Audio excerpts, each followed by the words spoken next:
The white-collar recession is real, and tech has gotten hit particularly hard. Since 2018, jobs in product management have dropped by 23%. Engineering jobs have dropped by 26%, and marketing jobs have dropped by 23%. So I'm unemployed. I don't have a job. There will be no more corporate girl, HR girl content for a while because I don't have a job. The job market right now is so trash that you might as well just stay at that job that you hate until you get like another job locked in. So up until last week, I was unemployed for about 2 months, and the first month I pretty much just chilled, treated it like a vacation. But by the second month, that's when I started applying to places, and I applied to about 10-15 different places, and out of those 15 places I heard back from maybe only 1 or 2 places. The rest, I didn't get no call, no emails, nothing. And when I had a job, I would see people come on here all the time talking about how the job market's that it sucks, and I really thought they were just talking. I didn't think it was true until I actually was unemployed and was looking for jobs, that it hit me. It was like, damn bro, they really ain't lying. The job market really sucks right now. Next month will be officially 1 year since I have been unemployed and got laid off from my agency job.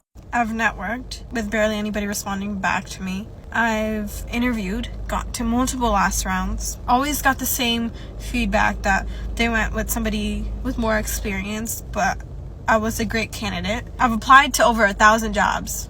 I've applied to even low-paying jobs. I've applied to internships. I don't know what else to do. I ask questions at the end of the interview. I get to know them. Like, I don't know what else they want from me. So as you saw from those intro videos, it appears that we are in the middle of a white-collar recession. And now, before we go any further, let's define what white-collar is. What is a white-collar job? Some of you might know, some of you might not. According to Investopedia, a white-collar worker typically works in an office setting performing administrative or managerial tasks. This class of worker stands in contrast to blue-collar workers, who traditionally perform manual labor at their jobs. So another way to put it is, white-collar work is what happened whenever the US economy moved from an industrial economy to an information economy. From the industrial age to the information age, people moved into offices and traded the labor yards and the factory houses for fluorescent lighting and cubicles, if you want to take it down to that level. But with that being said, it appears that we are in a white-collar recession, and there's no laughing matter.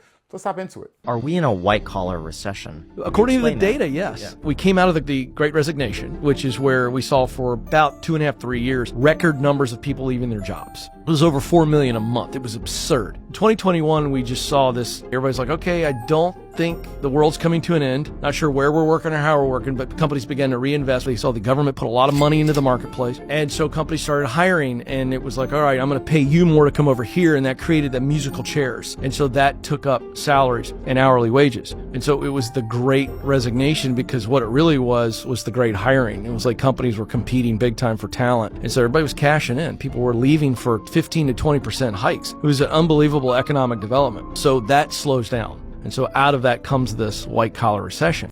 Okay, so what it sounds like he was saying is that what was termed the Great Resignation was really the great moving around of white-collar workers. And it was spurred by the federal government as a result of COVID, pumping money into the system, interest rates lowering, right? So companies can borrow money at cheaper rates to stimulate their businesses, which includes hiring more people. And it brought on an influx of people into the job market, i.e. white-collar workers. And so you had a huge rush of white-collar workers entering in their workforce, especially people in like programming and the technology field, technology sectors. And so what happened is after the pandemic, we had a post-pandemic lull, where all these companies who did all this over-hiring during the pandemic of white-collar workers, now we're looking at their balance sheets and going, we can't afford all these people. And so they started making cuts. What's that mean? People get laid off. What does that lead to? A white-collar recession. A white-collar recession is very real, but most job seekers know that. What's surprising is to actually see it start to get acknowledged in some places like the Wall Street Journal. According to this, over 1.6 million people have been out of work for at least 6 months, which is up over 50% from 2022. And there's a lot of reasons that areas like tech and law and media are being hit hard. Yes, some of it is AI replacing roles, but that's not everything. There is also a really big push right now by companies to operate leaner. In tech especially, a lot of roles existed of a lot of people making a lot of money for not doing very much. Companies are not just spending to have huge staffs anymore like they used to. And I think a lot of people with white-collar office jobs that have always existed are finding that companies are really getting by without them. But instead of seeing this and feeling a little bit hopeless, let's one, accept that it's good it's being acknowledged finally, And two, realize those things that people tell you to do to stand out are becoming more important than ever. The things you used to do to get a job are not working anymore. All right, so he made two really good points. So he brought up two really good points. One, AI, which, yes, AI is definitely impacting the job market, although, as he's saying, it may not be at its peak yet. So there's still more to come. Right now, people might be losing their jobs to AI. A lot of copywriters, a lot of stuff that can be done, because AI now, the big part of AI is generative AI that can even write code for you. So coders and programmers are also being displaced, but not to the significant level that we all think, not yet. So the other thing of it is saying companies are operating leaner. That kind of ties back into the post-pandemic lull. These companies overhired. A lot of times they hired for positions that maybe weren't that needed because they're like, we have the money for it. We have these headcounts. We might as well just hire these people, right? And we can stimulate growth in our company. Then they realized after things got tougher, after interest rates increased and it became more expensive for them to operate, they're like, well, where can we cut? We don't need this position, this position, this position. What are they really offering to the company? Do we really need this position? Cut, fire, laid off, white collar recession. So I think that's a big thing. Companies are now operating much more lean, a lot leaner than they were during the pandemic era. You have the post-pandemic lull, and now you have companies operating much leaner, and you have AI now that's in that mix as well. This also leads me to the third topic that I want to touch on, which is how many white-collar jobs are actually necessary? And that's a really touchy thing to touch upon. It's really touchy. That can strike people at the core. No one's going to really ask you, oh, how much are nurses really needed? Or how much are doctors really needed? Oh, how much are attorneys really needed, or engineers that build things really needed, construction workers, plumbers? They have built-in efficacy, they have built-in need. We all know we need someone to keep the lights on, literally. We need people that can grow our food. We need farmers.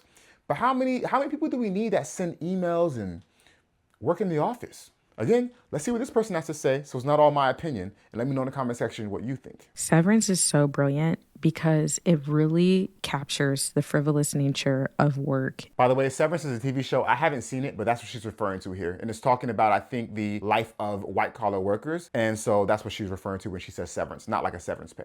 Most of the jobs that we do nowadays, at least the white-collar jobs, are email-based. You're just sending emails and waiting for people to respond to you. It's so funny because, sure, we can easily explain why that type of work is needed. But is that work actually deeply meaningful?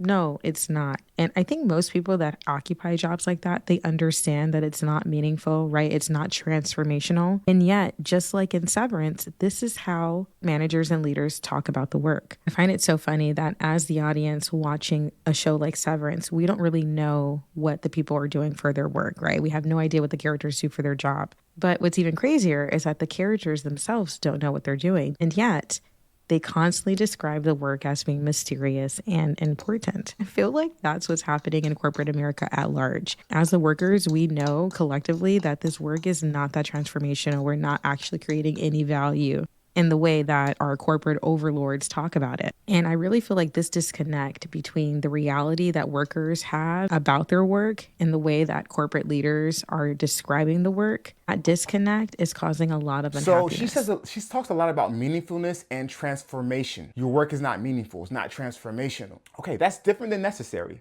I will say that. Is white collar work necessary? Now listen, this is a very broad question.